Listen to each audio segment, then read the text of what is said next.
बिस्मिल्लाहिर्रहमानिर्रहीम। अस्सलाम वालेकुम। सच एक्सप्रेस न्यूज़ पर मिक्स बाइट के एक और एपिसोड के साथ मैं हूं आपका मेज़बान शुएब अब्दुल्ला। और आज की इस एपिसोड में हम बात करेंगे कराची के पब्लिक ट्रांसपोर्ट के निज़ाम की, और इस हवाले से कुछ हम अहम फैक्ट एंड फिगर्स आदद व शुमार आपके सामने रखेंगे और कुछ पॉसिबल सोल्यूशन की तरफ भी हम बात करेंगे। तो आज की ये एपिसोड जो है वो हर व्यूवर्स के लिए काफ़ी यानी कि इम्पॉर्टेंट है। कुछ जो कराची के व्यूवर्स हैं उनके लिए आज के एपिसोड में बहुत कुछ है। इसमें बहुत से हम इम्पॉर्टेंट आदत शुमार शेयर करेंगे और बहुत सी इस तरह की बातें करेंगे जो आपको पता होना बहुत ही ज़्यादा ज़रूरी है। तो नाज़रीन, अगर हम बात करें दुनिया के किसी भी बड़े शहर की तो वहाँ पर कोई ना कोई बात मुनफरिद ज़रूर होती है, लेकिन अगर हम बात करें रोशनियों के शहर कराची की तो वहाँ की तो हर बात ही मुनफरिद है। मुनफरिद लोग, मुनफरिद खाने, मुनफरिद मौसम, अलगर्ज यहाँ की तो हर चीज़ ही बिल्कुल ही मुनफरिद है। यही वजह है कि इस शहर को मिनी पाकिस्तान भी कहा जाता है। नो डाउट ये जो कराची शहर है वो रोशनियों का शहर है, मईशत का गढ़ है और साथ ही साथ सपोर्ट सिस्टम ऑफ पाकिस्तान है। यहाँ के लोग बेशुमार मसाइल होने के बावजूद भी इस शहर से बेपनाह मोहब्बत करते हैं। अगर हम बात करें इस शहर की आबादी की तो गैर सरकारी आदद व शुमार के मुताबिक इस शहर यानी कराची शहर की आबादी जो है वो 2.5 करोड़ के आसपास हो चुकी है। जी हाँ, 2.25 से 2.5 करोड़ के आसपास इस शहर की आबादी हो चुकी है गैर सरकारी आदद के मुताबिक। और इस कराची का यानी जो शहर है हमारा, कराची का जो शहर है पाकिस्तान का सबसे बड़ा शहर कहलाया जाने वाला शहर कराची में रोज़ाना लाखों अफराद जो है वो पब्लिक ट्रांसपोर्ट का सहारा लेते हैं और पब्लिक ट्रांसपोर्ट के ज़रिए जो है वो एक जगह दूसरी जगह जाने के लिए वो इस्तेमाल करते हैं। लेकिन यहाँ पर बगैर टाइम टेबल के चलने वाली बसों के इंतज़ार में 10 से 15 मिनट का इंतज़ार तो एक मामूल सी बात है, और अगर बस मिल जाए तो फिर उस बस में सीट का मिल जाना एक सुनहरी ख्वाब से कम नहीं माना जाता। अगर हम बात करें आबादी के लिहाज से, अगर हम यानी कि यहाँ की आबादी जो है गैर सरकारी ज़राए के मुताबिक तकरीबन 2.25 से 2.5 करोड़ के आसपास है। अब उस आबादी के लिए कितनी बसें मौजूद है ये एक क्वेश्चन है जो कि हम सबको पता होना चाहिए। तो एक मोहतात अंदाजे के मुताबिक तकरीबन 2000 से 2200 बड़ी बसें जो है वो इस यानी कराची शहर में मौजूद है। आई रिपीट द नंबर, 2000 से 2200 के आसपास बड़ी बसें यहाँ कराची शहर में मौजूद हैं पब्लिक ट्रांसपोर्ट के तौर पर। और अगर बात करें कोचेस की तो उनकी तादाद तकरीबन 10,000 के लगभग है। यानी 2000 के आसपास बड़ी बसें हैं और 10,000 के आसपास जो है वो कोचेस जो है वो इस शहर में मौजूद हैं पब्लिक ट्रांसपोर्ट के तौर पर। लेकिन अगर आबादी के तनासुब से देखा जाए तो यहाँ पे कम से कम 10 से 12,000 बड़ी बसेस होनी चाहिए, और अगर कोचेस की बात करें तो उनकी तादाद तकरीबन 25,000 के आसपास होनी चाहिए। तो आप यहाँ से अंदाज़ा लगा सकते हैं कि जो पब्लिक ट्रांसपोर्ट का निज़ाम है वो किस तरह का होगा, क्या प्रॉब्लम से। देखिए, अब ये शॉर्टेज का ये है यानी कि जो फैक्ट एंड फिगर्स है उस पर ज़रा आप गौर कीजिए तो आपको बात समझने में बड़ी आसानी हो जाएगी कि बड़ी बसेस कितनी मौजूद हैं। तकरीबन 2000 से 2200, चले 2200 ले लेते हैं, और कितनी होनी चाहिए, अराउंड 10,000, 8,000 के आसपास बड़ी बसों का शॉर्टफॉल यहाँ मौजूद है। 8,000 बसें कम है यहाँ, बड़ी बसें। अगर हम कोचेस की बात करें तो वो 10,000 के आसपास कोचेस अभी फ़िलहाल रिसेंटली मौजूद है, और उन्हें तकरीबन 25,000 होना चाहिए। मानी 15,000 कोचेस की कमी है यहाँ पर। आप अंदाज़ा लगा सकते हैं कि यानी कि टोटल मिला लें तो 20 से 25,000 बसेस की कमी है। जो यानी अवेलेबल बसेस है और जो अवेलेबल पब्लिक ट्रांसपोर्ट है वो भी जो वो इंतहाई काफ़ी उनमें से इस तरह की बसें और दूसरी जो चीज़ें वो इस तरह की हैं कि उन्हें फिटनेस मसाइल का शिकार है। बात यहीं पे ख़त्म नहीं हो जाती है। टूटी फूटी सड़कें और यानी कि बहुत से घड़े और इस तरह के मसाइल जो है वो मामले को मज़ीद संगीन बना देते हैं। यानी 2.5 करोड़ की आबादी वाले इस शहर में जो पब्लिक ट्रांसपोर्ट का निज़ाम है वो अगर फैक्ट एंड फिगर्स की मदद से अगर हम समझने की कोशिश करें तो कहानी बिल्कुल हमें समझ में आ जाएगी कि यहाँ पर किस किस्म की प्रॉब्लम्स है। और फिर और जो हमारे ड्राइवर हजरात हैं वो भी मंजिल पर एक दूसरे से पहले पहुंचने की दौड़ में ना तो अपनी जानों का ख्याल रखते हैं, ना ही जो उस बस में बैठे हुए दूसरे अफराद हैं उनकी जानों का ख्याल रखते हैं, ना ही जो इर्द गिर्द के लोग और दूसरी जो गाड़ी वाले हैं उनकी सेहत का और उनकी जान का ख्याल रखते हैं। और इसी यानी के सिलसिले को अगर हम आगे बढ़ें तो बेइसी की दास्तान अभी भी ख़त्म नहीं होती है। हम बात करें अगर लेडीज़ कंपार्टमेंट की, अब मैं एक बहुत इंपॉर्टेंट मसले की तरफ जो है वो बात करने लगा हूँ। अगर हम बात करें लेडीज़ कंपार्टमेंट की, तो ज़्यादातर बसों में लेडीज़ कंपार्टमेंट पे जेंट्स हजरात का कब्जा नज़र आता है। ये कौन लोग हैं? ये कौन लोग हैं? ये हम और आप ही हैं। हम और आप ही जो हैं वो लेडीज़ कंपार्टमेंट में सफ़र करते हैं। तो हमारी इस प्रोग्राम के ज़रिए आप सबसे रिक्वेस्ट है कि हालात आई कैन अंडरस्टैंड, हम समझ सकते हैं कि जो ये शॉर्टफॉल है, इंतहाई बसों में मामलात जो है वो सुटेबल नहीं है।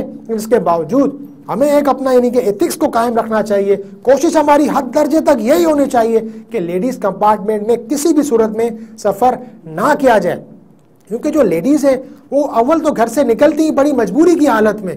कौन सी वो लेडीज़ होगी जो घर से खुशी से निकलती होगी, जॉब पर जाती होगी, सुबह के वक्त काम के लिए निकलती होंगी? क्या खुशी से कोई अपने घर से निकलता है? हम जनरल बात करें, क्या कोई खातून जो है वो घर से खुशी से निकलती है जॉब पे जाने के लिए? क्या उसे अपने घर को नहीं देखना होता? उससे दूसरे मामलात नहीं है, उसके यानी कि अपने जज्बात नहीं है। इंतहाई मजबूरी की हालत में वो जो है वो घर से निकलती है जॉब पर जाने के लिए, और अगर उसकी मुश्किल में हम और आपकी वजह से और इजाफा हो जाए तो आई थिंक इससे बड़ा जुल्म कोई नहीं होगा। तो हमें कोशिश ये करनी चाहिए कि लेडीज़ कंपार्टमेंट में सफ़र करने से गुरेज करें।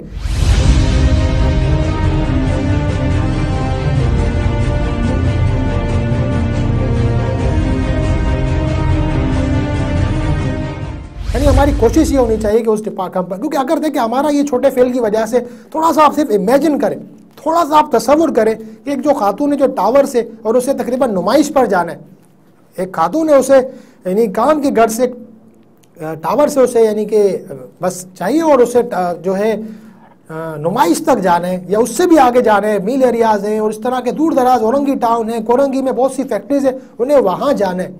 अगर वो बस का सहारा लेती हैं तो 50 रुपए के अंदर अंदर वो अपनी मंजिल पर पहुँच सकती हैं। लेकिन अगर हम और आप अगर थोड़ा सा सेल्फिश होकर सोचें और अगर हम तमाम जो है वो लेडीज़ कंपार्टमेंट में कब्जा कर लें, तो अब क्या वो वहाँ पर सफ़र कर सकती हैं? What is the second option? उनके पास सेकंड ऑप्शन क्या है? उनके पास सेकंड ऑप्शन जो है वो दूसरी यानी प्राइवेट राइड्स का है। अगर वो टैक्सी करती हैं या अगर रिक्शा की तरफ जाती हैं तो ये जो अमाउंट है वो 300-400 तक चला जाता है। 300 से 400 रुपये। एक खातून जो घर से निकली ही बड़ी मजबूरी की हालत में, वो कैसे 300 से 400 रुपीज़ अफोर्ड कर सकती है? इंतहाई जो है वो दुख की बात होती है।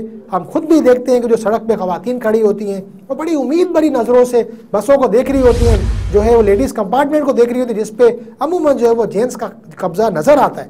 लिहाजा हम हुकूमत को तनकीद करते ही करते हैं कि भाई हुकूमत को इस तरफ कोई एक्शन लेना चाहिए और इस तरह के कुछ प्रोग्राम्स बनाने चाहिए, और यकीनन हुकूमत को भी इस तरफ नज़र रखनी चाहिए, खासतौर जो ट्रैफिक पुलिस है, महकमा है, उसको इस पर नज़र रखनी चाहिए। और कोशिश ये होनी चाहिए कि लेडीज़ कंपार्टमेंट में सिर्फ लेडीज़ ही जो है वो सफ़र करें और जेंट्स हजरात जो है उनके लिए जो जेंट्स कंपार्टमेंट है वहीं पर वो सफ़र करें। लेकिन ऑफकोर्स जो हमने फैक्ट एंड फिगर्स बताएं, जो बसों की जितनी शॉर्टेज है, लिहाजा मजबूरन भी बहुत से यानी मर्द हजरात होते हैं, उन्हें भी यकीनन जॉब पर जाना होता है, उन्हें भी काम की जल्दी होती है, उनके लिए भी रूल्स और रेगुलेशंस हैं जो फैक्ट्री वाले जो तय करते हैं, जो जॉब्स वाले तय करते हैं, उनको भी उसे फॉलो करना होता है। उनके साथ भी सैकड़ों ही मसाइल हैं और उन्हें भी तो बहुत से अफराद जो होते हैं मजबूरी के तहत भी उस पर सफ़र करते हैं। लिहाजा हुकूमत को चाहिए कि इस यानी पब्लिक ट्रांसपोर्ट को फिल फोर जो है इसके ऊपर नज़र रखी जाए। खुसूसन जो लेडीज़ कंपार्टमेंट वाला जो प्रॉब्लम है उसको जो है फर्स्ट प्रायोरिटी के तौर पे इसको रखा जाए और उसको सॉल्व करने की कोशिश की जाए। अब ये तो कुछ हो गए बड़े बड़े मसाइल। अब जो सोल्यूशन है वो क्या है, यानी अब हम थोड़ी सी बात कर लेते हैं सोल्यूशन के ऊपर कि अब इस तमाम से यानी ये जो माहौल हमने अभी थोड़ा सा यानी कि आपको एक थोड़ी सी यानी एक फैक्ट एंड फिगर्स आपके सामने रखे जो कि एक बिल्कुल यानी कि खतरनाक हद तक संगीन सूरत-ए-हाल की तरफ इशारा कर रहे हैं। लेकिन अब कुछ उम्मीद की बात करते हैं, अब कुछ सोल्यूशन की बात करते हैं, अब जो है कुछ हम रिलीफ की बात करते हैं। तो बिल्कुल कराची के अफराद के लिए अब जो है लगता है ऐसा कि इंशाल्लाह अच्छा वक्त जो है वो अब बहुत करीब है। अब हम कैसे ऐसे कह सकते हैं, ग्रीन लाइन मंसूबा। अब जब ग्रीन लाइन मंसूबा जो है उसका जो क़याम है 2016 में, यानी कि ग्रीन लाइन मंसूबा, ग्रीन लाइन जो बस है उसका एक मंसूबा शुरू किया गया जो कि तारीख के कुछ महंगे तरीन मंसूबे उनमें से एक है। अगर हम उसकी मालियत की बात की जाए तो 25 अरब से जो है उसका बजट है वो तजावज़ कर चुका है। लेकिन अगेन हम अक्सर टॉक शोज़ में और हम अक्सर मामलात में ये देखते हैं कि ये मंसूबा भी किताबों की नज़र हो जाएगा, फाइलों की नज़र हो जाएगा, ये मंसूबा भी अधूरा रह जाएगा। तो शायद ऐसा नहीं है। अब कैसे हम ये कह सकते हैं ऐसा नहीं है, क्योंकि जो ये जो ग्रीन लाइन मंसूबा है उसका रूट जो है वो बहुत ही तवील है।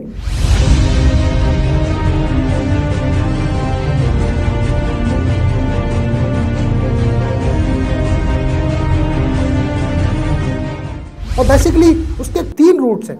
आज जरा हम कुछ समझते हैं कि ग्रीन लाइन मंसूबा क्या है और किस तरह से ये जो है वो वर्क करेगा, किस तरह से यानी कि इसका जो है वो सेटअप है और क्या प्रोसीजर है उसका। तो बेसिकली ग्रीन लाइन मंसूबा जो है वो 3 रूट पर मुश्तमिल है। रूट नंबर 1 वो होगा सुरजानी टाउन से गुरु मंदिर तक। आप अंदाजा लगा सकते हैं काफी तवील रूट है, वो उसका ये समझ लीजिए कि फेज 1 है। रूट नंबर 2 जो है वो गुरु मंदिर से लेकर आई चंद्रीगढ़ रोड तक है, एक और बड़ा रूट, यानी आप देख सकते हैं काफी यानी कि ये टफ रूट है और काफी तवील भी है। और जो थर्ड एंड लास्ट रूट जो रखा गया है ग्रीन लाइन मंसूबे का, वो रखा गया है आई चंद्रीगढ़ रोड से डॉकयार्ड तक।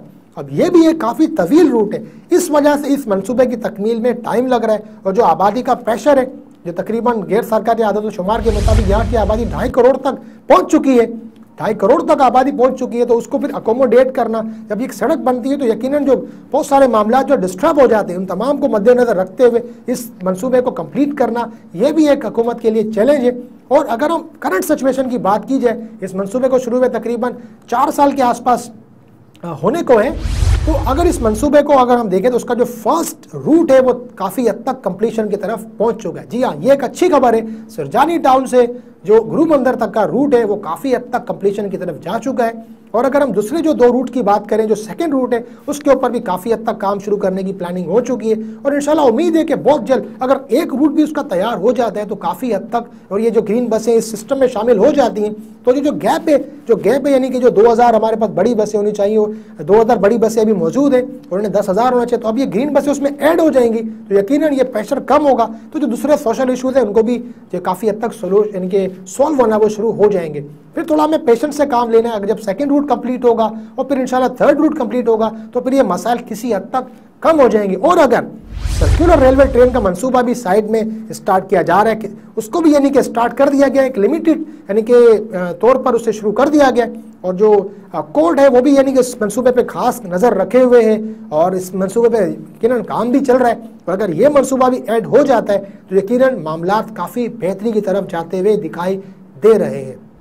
हमारी गवर्नमेंट से ये रिक्वेस्ट है, सच एक्सप्रेस न्यूज़ के प्लेटफॉर्म से ये हमारी रिक्वेस्ट है कि कम से कम जो ड्राइवर हजरात हैं, सबसे पहले तो हम ड्राइवर हजरात को इस प्लेटफॉर्म से अप्रिशिएट करते हैं, वो बहुत ही हार्ड वर्किंग होते हैं, हम उनकी तहे दिल से रिस्पेक्ट करते हैं। यही वो हजरात होते हैं जो हमें मंजिल तक पहुंचाते हैं, जो हमें अपनी जॉब्स तक पहुंचाते हैं, और ये वो सर्दी गर्मी हर तरह के मौसम की सख्तियों का सामना करते हैं। तो सच एक्सप्रेस की पूरी टीम की तरफ से हम तमाम ड्राइवर हजरात को जो है वो खराज तहसीन पेश करते हैं। बहुत आप अच्छा काम करते हैं, लेकिन यकीनन जहाँ बहुत अच्छे लोग होते हैं वहाँ कुछ इस तरह के भी लोग होते हैं जो कि थोड़े पूरे यानी कि सिस्टम को दागदार कर देते हैं। यकीनन हर शोबे की तरह इस जो शोबा है उसमें भी कुछ इस तरह के अफराद हैं जो कि अपनी जानों की परवाह तो करते ही नहीं है, बल्कि दूसरे लोगों की जानों को भी दांव पर लगा देते हैं। एक दूसरे से पहले पहुंचने की रेस एक कराची की सड़कों पर आम बात समझी जाती है। लिहाजा हमारी गवर्नमेंट से ये रिक्वेस्ट है, खुसूसन जो ये ट्रैफिक पुलिस का जो कंपार्टमेंट है, जो ये सेशन है, उनसे हमारी रिक्वेस्ट है कि कम से कम ड्राइवर्स के लिए अवेयरनेस सेशंस का एहतमाम किया जाए। ड्राइवर्स हजरात जो उन्हें खुसूसी ट्रेनिंग दी जाए, उन्हें यह बताया जाए कि आप कोई पब्लिक कार, अपनी प्राइवेट कार नहीं चला रहे हैं, आप जो चीज़ चला रहे हैं, आप बस जो चला रहे हैं उसमें यानी बहुत से अफराद बैठे हुए, आपकी ज़रा सी गलती से, आपके ज़रा से वो रेस लगाने के चक्कर में और आपकी ज़रा सी बेहतियाती से बहुत से ख़ानदान उजड़ सकते। तो उनकी जो है वो क्लासेस अवेयरनेस सेशन होने चाहिए। इसके अलावा जो लाइसेंस वगैरह के मामलात है उसके ऊपर भी थोड़ा सा रिव्यू होना चाहिए कि अनफिट गाड़ियां हैं वो सड़कों पर मौजूद हैं और बहुत से हादसा जो होते हैं उनकी वजह ये जो अनफिट गाड़ियां होती है वही बनती है। लिहाजा उस तरफ भी थोड़ा सा ध्यान देना चाहिए। और ये तो बात हो गई गवर्नमेंट की। अब कराची के शहरी होने के नाते से हमारे क्या फ़राइज़ है? अगर हम सारी चीज़ें गवर्नमेंट पे डाल के और ख़ुद कह दें कि बरी ज़िम्मा हो जाए तो आई थिंक ये भी मुनासिब नहीं होगा। ऑफ कोर्स गवर्नमेंट को चाहिए कि अपने हिस्से का काम करे, लेकिन हमें क्या करना चाहिए? हमें भी कुछ इस तरह, अगर हम वाकई कराची शहर से बेपनाह मोहब्बत करते हैं, जो कि करते हैं, तो कम से कम ये काम तो हमें ज़रूर करने चाहिए। क्या काम करने चाहिए? सबसे पहले तो हमारी ये कोशिश होनी चाहिए कि हम यानी शेयर को अपना तो समझें, लेकिन उसका फिर ख्याल भी रखें। ये ना हो कि हम गाड़ी अपनी, चाहे किसी किस्म की भी गाड़ी चला रहे हैं,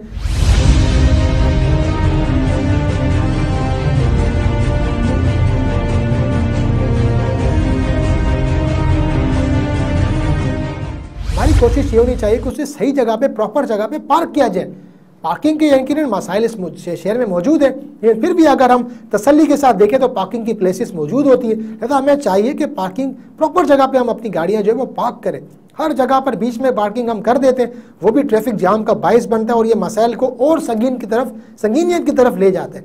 और सेकेंडली, चाहे हम किसी किस्म की भी गाड़ी चला रहे हो, चाहे हम ट्रक चला रहे हों, चाहे हम सुजुकी चला रहे हों, चाहे हम बाइक चला रहे हों, तो ट्रैफिक कवानीन का एहतराम किया जाए।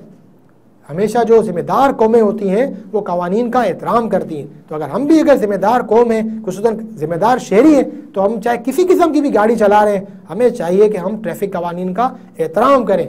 और आखिर में सबसे इम्पॉर्टेंट बात, सबसे अहम बात, कि चालान ना भरने के लिए अपने ईमान का सौदा हमें हरगिज़ नहीं करना चाहिए। तो ये थी आज की एपिसोड, जिसमें हमने कराची के पब्लिक ट्रांसपोर्ट का एक जायज़ा लेने की कोशिश की और आदाद और शुमार के ज़रिए हमने ये कोशिश की अपने नाज़रीन के लिए कि उन्हें पता चले कि फ़िलहाल अब क्या करंट सिचुएशन है और बेहतरी के इम्कानात क्या मौजूद है। तो यकीनन बेहतरी के इम्कानात मौजूद हैं। हुकूमत को क्या करना चाहिए और बहैसियत कराची के शहरी होने के नाते हमारे जो है वो क्या फ़राइज़ हैं। तो हमारी कोशिश होती है सच एक्सप्रेस न्यूज़ के ज़रिए, इस प्लेटफॉर्म के ज़रिए, कि इस तरह के जो पब्लिक इंटरेस्ट के इशूज़ हैं उसको हाईलाइट किया जाए और उसको आपके सामने लाया जाए और आपकी आवाज़ जो है वो काम बाला तक पहुँचाने की कोशिश की जाए। आप हमारा यूट्यूब चैनल जो है वो भी सब्सक्राइब कर सकते हैं। हमारा यूट्यूब चैनल यकीनन सच एक्सप्रेस न्यूज़ का मौजूद है। वहाँ पर आपको मिक्स बाइट की जो है वो प्रीवियस एपिसोड्स हैं वो भी यकीनन मिल जाएंगी। इसके अलावा भी बेपनाह आपको स्टफ़ वहाँ पर मिलेगा। इसके अलावा हमारी वेबसाइट भी जो है वो विज़िट कर सकते हैं। हमारी वेबसाइट है www.suchexpressnews.com। हमारा व्हाट्सएप नंबर भी जो है आप स्क्रीन पर देख सकते हैं। आप हमसे रब्ता कर सकते हैं और आपका जो इशू है वो भी आप हमसे डिस्कस कर सकते हैं। तो ये तो थी आज की एपिसोड, जिसमें हमने कोशिश की कि कराची के पब्लिक ट्रांसपोर्ट को आपके सामने पेश किया जाए, उसका एक कंप्लीट जायज़ा आपके सामने पेश किया जाए। इंशाल्लाह आने वाली वीडियोस में हम इसी तरह के कोई और टॉपिक के ऊपर बात करेंगे, उसको मिलजुल के समझने की कोशिश करेंगे। तब तक अपना और गिरदुनिया के लोगों का सबका बहुत ख्याल रखिएगा। अल्लाह हाफिज़।